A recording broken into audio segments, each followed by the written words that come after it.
अपने समुदाय के सदस्यों की टारगेट किलिंग्स की वारदातों के बीच साउथ कश्मीर के एक गांव से पलायन करने वाले 13 कश्मीरी पंडित परिवारों ने एडमिनिस्ट्रेशन से मांग की है कि उन्हें माइग्रेंट के रूप में रजिस्टर्ड करे। इन 43 सदस्यों वाले 13 परिवारों में से 10 शोपियां जिले के चौधरीगुंड गांव से निकलकर 26 अक्टूबर को जम्मू पहुंचे थे, जबकि शेष 3 परिवार पहले ही जम्मू पहुंच चुके थे। पूरन कृष्ण भट्ट को 15 अक्टूबर को चौधरीगुंड गांव में उनके पुश्तैनी घर के बाहर आतंकवादियों ने गोली मार दी थी। इस घटना से पहले एक गांव में एक केमिस्ट पर भी आतंकवादियों ने हमला किया था और वह भी गंभीर रूप से घायल हो गया था।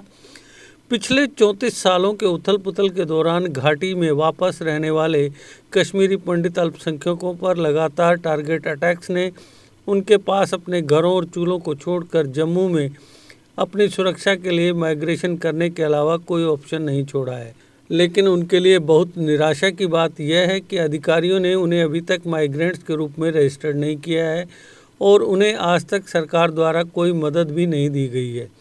ये परिवार जो एप्पल हब शोपियां डिस्ट्रिक्ट से ताल्लुक़ रखते थे, अपने फलों के बागों के रूप में खुद को बनाए रखने के लिए अच्छी आमदनी हासिल करते थे, लेकिन बंदूक चलाने वाले आतंकवादियों के साथ अल्पसंख्यक पंडितों के लिए एक कयामत शुरू हो गई। ये 16 परिवार अपनी आजीविका के सभी साधनों को खोने के बाद फुटपाथ पर आ गए हैं। यह असहाय परिवार बहुत संकट में है क्योंकि उनमें से कुछ के पास आमदनी का कोई जरिया नहीं है और अधिकारियों ने उन्हें माइग्रेंट्स के रूप में रजिस्टर्ड करने की कोई पहल भी नहीं की है। वे अपने भविष्य को लेकर पूरी तरह से अंधेरे में खड़े नजर आ रहे हैं। परिवारों के प्रतिनिधि विजय कोल ने कहा कि हमने घाटी से जम्मू में शिफ्टिंग के मद्देनज़र माइग्रेंट्स के रूप में 13 परिवारों के रजिस्ट्रेशन के लिए जम्मू में रिलीफ एंड रिहेबिलिटेशन कमिश्नर के ऑफिस को एक जॉइंट एप्लीकेशन दी है। एप्लीकेशन में परिवारों ने कहा कि वे दिन दहाड़े भट्ट की हत्या के बाद जम्मू चले आए थे। उन्होंने कहा कि इन परिवारों ने अपने गांव को असुरक्षा के कारण छोड़ दिया और ये सरकार की जिम्मेदारी है कि उनका रजिस्ट्रेशन माइग्रेंट के तौर पर किया जाए। उन्होंने कहा कि नृशंस हत्या की घटना ने हमें अपनी जान बचाने के लिए अपना पैतृक गांव छोड़ने पर मजबूर कर दिया। हम चौधरीगुंड के निवासियों ने पिछले 32 सालों में आतंकवाद का दंश झेला और अपने भाइयों के साथ पीड़ा शेयर की, लेकिन भट्ट की हत्या ने हमें घाटी छोड़ने के लिए मजबूर कर दिया। उन्होंने कहा कि भट्ट की हत्या से पहले एक गवर्नमेंट प्राइमरी स्कूल पर हमला किया गया, लेकिन सौभाग्य से अल्पसंख्यक समुदाय के 3 टीचर बाल बाल बच गए थे।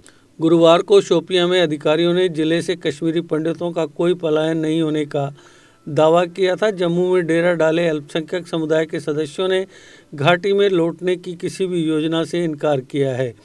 शोपियां के information and public relation department के वेरीफाइड ट्विटर अकाउंट पर दावा किया गया कि कश्मीरी गैर प्रवासी हिंदू आबादी के पलायन की खबर निराधार थी।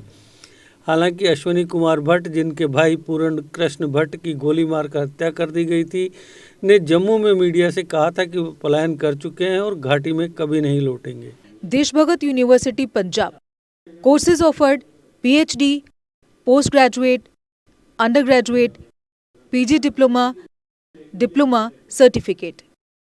Contact us for admissions.